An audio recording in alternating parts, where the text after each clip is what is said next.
Sabrina Ilayu binti Rozaidi. Hi, my name is MGT315 binti Munasami. My name is Nur Aini binti Baharida. My name is Prasna Yuni binti Zaman Puri. I am Farah Natasha binti Muhammad. Hey, welcome to Mindful You, the podcast where we talk about the real student struggles with some real talk and real solutions. I am Sabrina, and today's topic is one every student knows way too well: stress. That's creeping, chest tightenings, feeling when deadlines pile up, your brain is fried, and your to-do list is basically enemy. But here's the kickers. Stress is not just part of the hustle, but it hurting us, our bodies, our futures, and our focus. So today, we are unpacking this issue with my best crew. Farah, our fact genius. Hi everyone. Ayuni, our real work takes. Hi. Asna, the heart and soul. Hello. And Zuri, our go-to for what actually works. Hi. Farah, you are up first. What is the data saying? So, there's this amazing short documentary from CBS News called College Students Face Rising Mental Health Challenges. It's just under 3 minutes and the video is super powerful. And here's the video. Mental health issues among college students are on the rise. A new study focusing on U of M students shows anxiety and depression top the list. As KARE 11's Heidi Wigdahl explains, the other revelations in the report should make parents sit up and listen.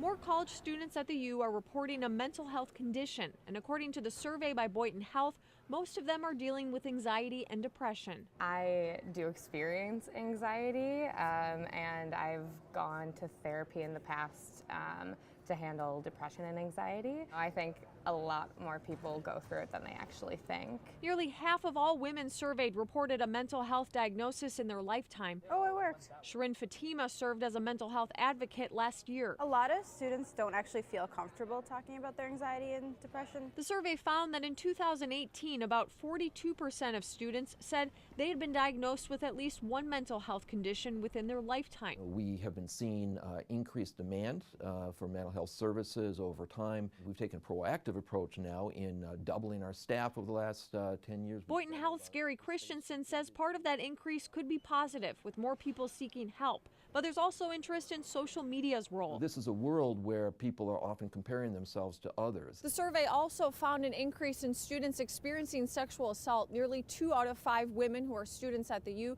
said they had been sexually assaulted within their lifetime. That's about 39% in 2018 compared to 32% in 2015. And for the first time, the survey collected information about sexual harassment. It's not just data that sits on a desk, it's data that we use to change policy, procedure, and programming. In Minneapolis, Heidi Wigdahl, KARE 11 News. So, from the video, CBS News had interviewed students from various universities who are experiencing intense stress, anxiety, and even depression. One student talked about how stress literally caused her to break down in the library, crying in front of strangers. Another mentioned that managing class, work, and social pressure feels like drowning. The key takeaways was that this is a rare, it's happening everywhere. The video highlights university students are overwhelmed with mental health demands, and that students often wait weeks just to get counseling. That backlog, it shows how bad stress has gotten into our education system. I saw that one. The girl who said she didn't even realize that she was burned out until she couldn't stop crying. That action hit way too close to home. Right. It proves that how normalized stress has become. Like, if you're not stressed, then people think you are slacking. But stress should not be the default setting. And what stood out to me was how early it started. Like, these are 15 to 19 years old already talking about panic attack and therapy wait list. So it's more than just a bad week. Is this a long-term harm? Totally. The video says that chronic stress leads to memory problems, sleep issues, and emotional numbness. And universities aren't prepared. That's the scariest part. But before we continue to the next part, let's take a break. Attention journal lovers, Mindscribe.co has just dropped brand new arrivals. Elegant notebooks and journals that match your aesthetic and fuel your productivity. Minimalist design, premium paper, and serious main character energy. And guess what? We're giving 15% off to the first 30 early birds only. Grab a combo, 2 items for just 50 ringgit, or get them individually at only 30 ringgit each. Don't wait, click the link now. Mindscribe.co, write your mind in style. Welcome back to the next agenda. So Ayuni, you always come through with the real world lens. What's the bigger picture here? Okay, so this tweet from Jessica Plusbook went viral last week. She said, college stress isn't just about school. It's about housing insecurity, part-time job, family pressure, and trying not to drown. That tweet went viral over 15,000 retweets. And here's the other article from NPR. It says, mental health in college, universities are struggling to keep up. It says, stress is the number one reason students drop out. That's affecting the graduation rate and national workforce stats. Also, burnout is making students skip the networking, internship, and clubs. That stuff builds our future career. So we are talking about the life consequences, not just about grades. That's heartbreaking. Like, we were supposed to be growing years, not barely surviving. Exactly, Asna. Stress is robbing the students' opportunity, and if universities don't keep up, the damages will keep on snowballing. Yeah, I do agree with this statement. Asna, let's get into the deeper side. Why does this issue matters morally? Here's the thing. Social romanticize stress. Like, you are only a good student if you are exhausted. That's toxic. Not everyone has the same goals and support. Some students are battling with a family expectations, money problem, or just adjusting campus life. Stress is not a weakness. It is a signal that something's off. And morally, universities and communities should have a safe space for growth, not a pressure cooker. Students should learn self-worth, not a self-neglect. We need to unlearn this idea that suffering is part of success. Exactly. We need systems that care, not just scorecards. And most people don't even notice how badly they talk to themselves. That internal pressure, it's brutal.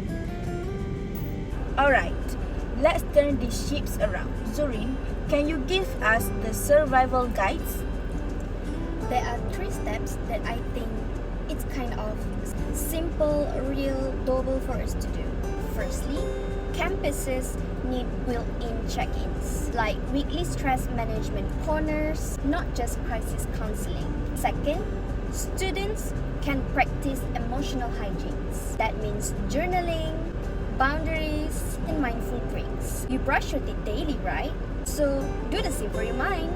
And finally, lecturers should normalize mental breaks. For example, they should start their class with 1 minute of stillness, so it can be a reset before the rush. Yes, we need those resets, especially in 8 a.m. classes. Like, my brain's still on airplane mode at the time. We need to remember that stress isn't enemies. It's the overload. So, balance is the solution. I think those ideas will really help us to control our stress, right? Yeah. Alright team, let's bring it home. Here's the heart of it. Stress is not a badge of honor. It's hurting students in deep and lasting way. But with a small shift, personally and institutionally, we can turn the tide. And the biggest takeaway, you are not alone. Feeling stressed doesn't mean you are failing. It means you are a human. So please share this episode with someone who is drowning in silence. Until next time, stay kind to yourself, stay grounded, and don't forget to breathe. Until next time, bye guys! Warm, soft, and made with love in every bite. This isn't just dessert, it's a memory baked to perfection. A comforting classic bread pudding made with fresh bread, homemade custard, and a whole lot of heart. Order yours today.